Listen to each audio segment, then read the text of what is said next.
the final chapter. Vincent Hartley had always prided himself on being one of the last of a dying breed, a reclusive author who didn't give interviews, didn't do book tours, and didn't participate in the circus of social media. He had built his career on stories that clawed at the edges of reality, tales where nightmares became real and monsters weren't confined to the dark. And now, at 53, with more than a dozen bestsellers to his name, Vincent was ready to call it quits. His latest book, The Last Scream, was to be his swan song, a horror novel unlike any he had written before, deeply personal, brutal, and terrifying. The story revolved around a cursed book, a simple premise.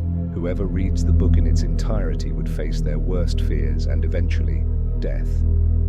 It had felt like the perfect ending to his career, an allegory for his own fear of finality, of losing control over the stories he had carefully crafted over the years.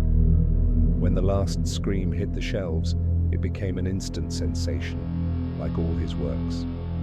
Readers devoured it in droves, even as online reviews buzzed with unsettling comments, rumors of strange things happening to those who finished it. It was a marketing dream. Vincent dismissed it as nothing more than viral hype, the kind of buzz that would help his sales soar even higher. But the letters were different. They started appearing 2 weeks after publication. Handwritten letters, in plain white envelopes, slipped into his mailbox without postage stamps. At first, they were vague, just hints that something wasn't quite right.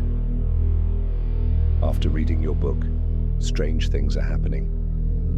I think I saw someone outside my window.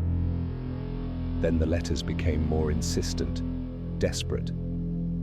I can't sleep anymore. There's something watching me at night and I can't explain it. I hear my name being whispered from the dark. It's your book. I shouldn't have finished it. Vincent laughed them off, stacking the letters in a drawer without giving them much thought. Readers had always had strong reactions to his stories.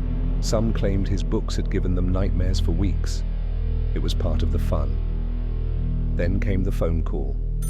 It was a Thursday evening. Vincent had been nursing a glass of bourbon, staring out at the dense woods behind his isolated New England home. The house was silent, as always, the only sound the occasional crackle from the fireplace. The ringing of the phone was sharp and jarring, pulling him from his thoughts. He answered it, expecting nothing more than a telemarketer. Instead, a shaky voice came through the receiver. Mr. Hartley? Yes. Vincent replied, already irritated. Who is this?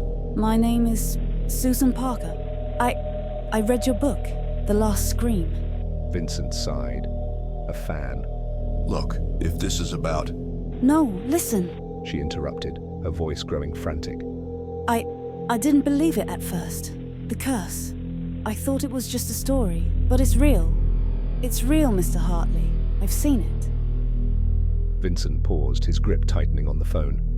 What exactly have you seen? They're watching me. She whispered, and Vincent heard a sob on the other end of the line. The ones from the book. The shadows. The things you described. They're here, outside my house. They follow me wherever I go.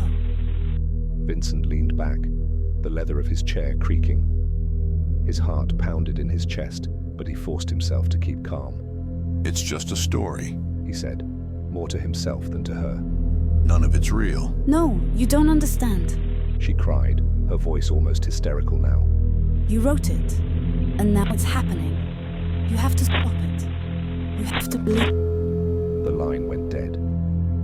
Vincent sat there for a long moment, the phone still pressed against his ear, his mind racing. It was absurd, impossible. He had made up every word in that book, but the sound of her voice lingered, the terror in it, raw and undeniable. Over the next few days, Vincent couldn't shake the feeling that something was wrong. The phone call haunted him, gnawing at the edges of his mind. He told himself it was just an overzealous fan, someone who had gotten too wrapped up in the story, but that gnawing sensation wouldn't leave him. More letters came. They were no longer just from Susan Parker. Dozens of names, each recounting similar experiences. Some claimed they couldn't sleep, that the creatures from his book were watching them. Others wrote about eerie coincidences, objects moving by themselves, strange figures lurking in the dark. The last letter he received before things took a turn chilled him to the core. I saw myself die, just like in your book. It's coming. That night, Vincent lay in bed, staring up at the ceiling, unable to sleep. The house, usually a sanctuary, felt oppressive.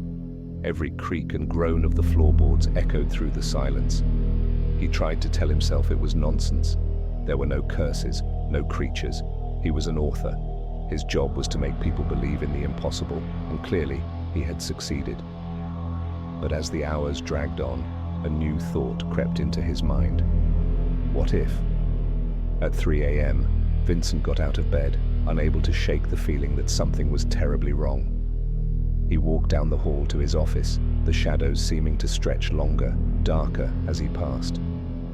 He sat at his desk and opened a fresh document on his computer, hoping that writing would distract him. But when the document opened, something was already there. 3 words typed in bold black letters. You're next. Vincent froze, his breath catching in his throat. He hadn't written that. He hadn't even touched the keyboard. With trembling fingers, he deleted the words. But they reappeared the moment he blinked, now flashing across the screen in rapid succession. You're next. You're next. You're next. He slammed the laptop shut, his pulse racing, his chest tight with fear. It was impossible. He was losing his mind. Just then, a soft creak echoed from the hallway. Vincent's heart skipped a beat. He hadn't heard anyone enter the house. Slowly he stood up, listening, straining to hear anything in the silence that followed. Nothing. He opened the office door and stepped into the hall, the cool air prickling his skin. His eyes darted toward the living room, where the soft glow of the fireplace cast flickering shadows on the walls. Then he saw it. A figure. Standing just beyond the light, its face hidden in shadow, watching him. Vincent's breath caught in his throat. The figure didn't move. It stood there, still as a statue, its form unnaturally tall and thin. He blinked. It was gone. Vincent stumbled back, his mind spinning, his chest heaving. He hadn't imagined it. He couldn't have. He rushed to the window and peered outside into the darkness. For a moment he saw nothing but trees, their branches swaying in the wind. But then, there, among the shadows, he saw them. Dozens of figures, lurking, watching. Vincent staggered back, his heart racing out of control. They were here, the shadows, the same ones he had written about, the ones from the last scream. It wasn't just a story anymore. He ran back to his office and pulled the manuscript from the shelf, flipping to the final page. His hands trembled as he read the last paragraph, the one that had sealed the fate of the protagonist. But this time, something was different. The last sentence had changed. It now read, and the author's name was Vincent Hartley. Vincent dropped the book, his blood turning to ice. He staggered back, his mind reeling. He hadn't written that. The shadows outside began to move, creeping closer, their forms twisting and writhing in the darkness. Vincent's breath came in ragged gasps. He had created this. He had written it into existence. And now, it had come for him.